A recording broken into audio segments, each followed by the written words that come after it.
చేస్తున్నారు అక్కడ పుష్కరాల్లో.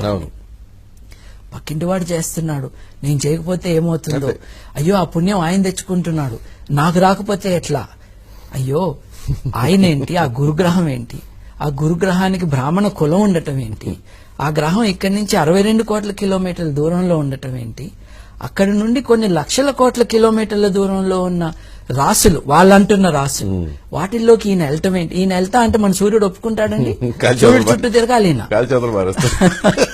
అసలు ఈయన వెళ్ళటం ఏంటి, 60 కాంతి సంవత్సరాల దూరంలో సెకండ్కి 3 లక్షల కిలోమీటర్ల స్పీడ్ తో వెళ్తున్న కాంతి సంవత్సరం పాటు అలా 60 సంవత్సరాలు వెళ్తే గాని ఆ సింహరాశిలోకి ఇక్కడి నుంచి కాంతి వెళ్ళలేదు.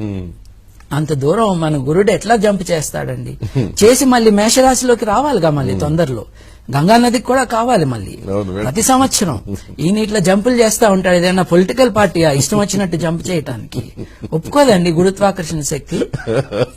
ఇట్లాంటి ఫన్నీ స్టోరీస్ చెప్తూ అసలు ఆ సూర్యుడు ఏంటండి, ఆయన క్షత్రియుడు అవటం ఏంటండి, ఇలా నవగ్రహాలు ఏంటండి, ఈ నవగ్రహాల్లో అసలు నక్షత్రం అయిన సూర్యుడు ఉండటం ఏంటండి, ఎక్కడా లేని రాహుకేతువులు ఏంటండి.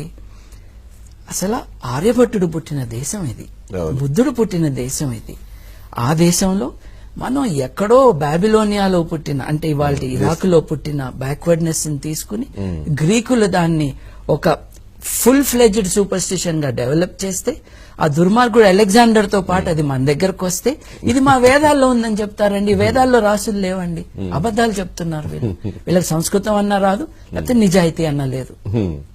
అంటే ఇదంతా కూడా ఒక గ్లోబలైజ్ సూపర్ స్టిషన్ గా మన దగ్గరకు వచ్చి వేలం వెరిగా చేస్తూ ఉన్నారు.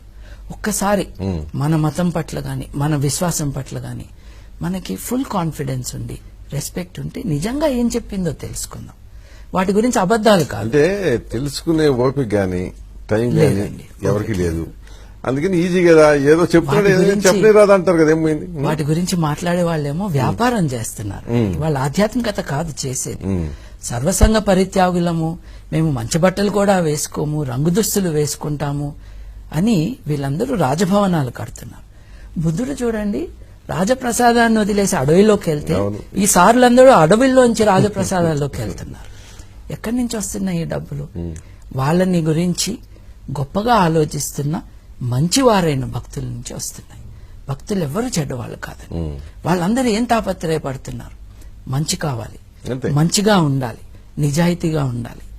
మేము ఈ నమ్మకం చేసుకుంటే, ఈ నమ్మకం మేము అడాప్ట్ చేసుకుంటే మా జీవితం సుఖప్రదంగా ఉంటుంది అని.